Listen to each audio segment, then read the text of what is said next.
If this argument seems overloaded with anecdotes, it is only in defiance of the middle-class penchant for minimalism, which the PMC so often conflates with good taste. In that spirit, I will add one more, the apocryphal story of the meeting between Nikita Khrushchev and Zhu Enlai. Khrushchev said to Enlai that they had nothing in common because he was the son of coal miners and Enlai was the son of feudal mandarins. Enlai, if you would like to romanticize the story even further, look up photos of him as a young man, supposedly replied, "Yes, and we are both traitors to our class." Stalin, revisionism, and the Sino-Soviet split aside, I have always suspected that if Barbara Ehrenreich is too optimistic about the socialist potential of the PMC, it is precisely because she is an exceptionally committed and serious-minded traitor to her class. In a better, arguably tackier world, there would be an Ehrenreich square in every city, bronze statues, their plaques reading, "Barbara Ehrenreich, stalwart comrade, friend of the worker, great traitor and savior of the professional managerial class." There are a rare few like her, leftists, socialists, and materialist intellectuals who survived the so-called postmodern cultural turn, with their vigilance and wits intact. I am not sure what is the source of these treasured aberrations, but I have spent endless hours trying to figure it out along the like-minded PMC and middle-class comrades. I dislike such extremely un-Marxist explanations as, "She is of a preternaturally strong character," so I rack my brain and come up with nothing. It is entirely possible that an immunity to neoliberal influence cannot consistently be cultivated among the PMC. Perhaps it is an anomaly, a random idiopathic mutation.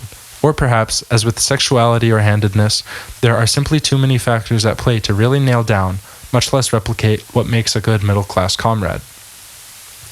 I do not say this only out of intellectual admiration or filial piety for Ehrenreich. I say it as a warning. Both the Corbyn and Sanders campaigns face legitimate threats in overestimating the loyalties of the liberal middle class. It's true that both campaigns enjoyed a surge of support from the free-falling PMC, but what happens when they climb back up the ladder, or when they have to choose between liberal values and socialism? Already they're defecting from their recent affair with the left. Middle-class liberal Ramoners have somehow branded bourgeois cosmopolitanism as left internationalism, throwing the Corbyn campaign under the bus for the sake of an unaccountable capitalist cabal.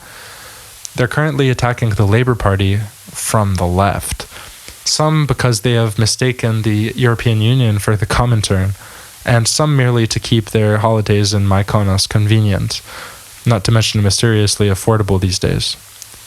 Many former Sanders supporters, most notably in left media, have jumped ship, or attempt to play both sides, claiming to favor more electable candidates as they pander to liberal and identitarian hacks in the media and the Democratic Party. Socialists mistake the middle-class prerogative for the comrade at our own risk. A foundation that relies too heavily on the ranks of this nervous, fickle class is doomed to crack and crumble, along with anything we try to build on top of it. The PMC rearguarders, as C. Wright Mills called them, are only reliable in the sense that they will generally side with power, and right now that still means siding with the neoliberals. This fealty to hegemony is not some inherent weakness of character, it's the very reason for their existence. This is what capitalism created them to do.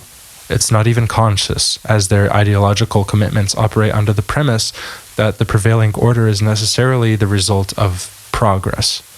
As such, they will only veer toward and stay on the left as long as they believe such a political project is already imminent, or if a more radical one threatens to further destabilize their position.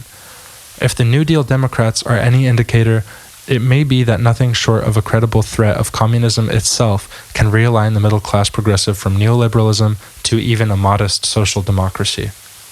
Socialists have always welcomed and valued class traders, and not merely as the sickly intellectual clique that identifies as the left.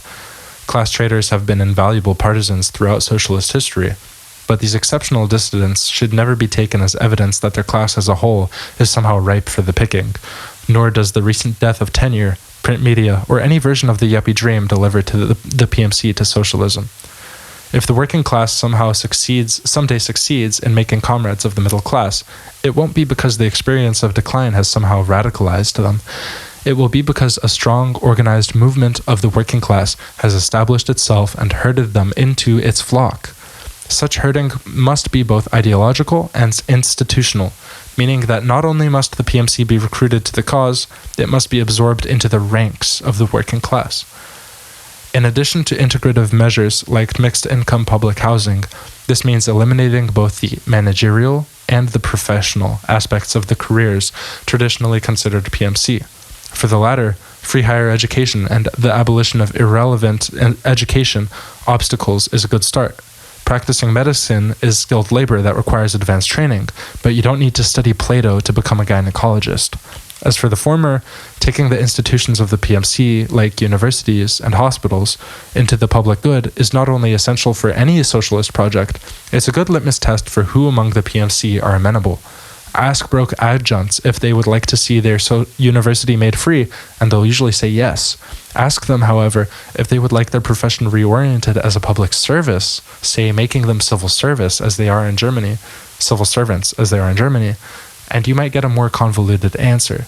Should they, however, welcome the stripping of their managerial privileges, then they may well be true comrades among the PMC, at least until they prove themselves otherwise.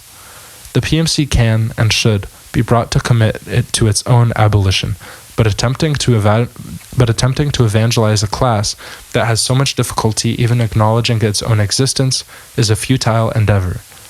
At this rare and fragile moment of opportunity for socialism in America, the best bet for Bernie Kratz is to build a strong base of workers committed to social democratic reforms.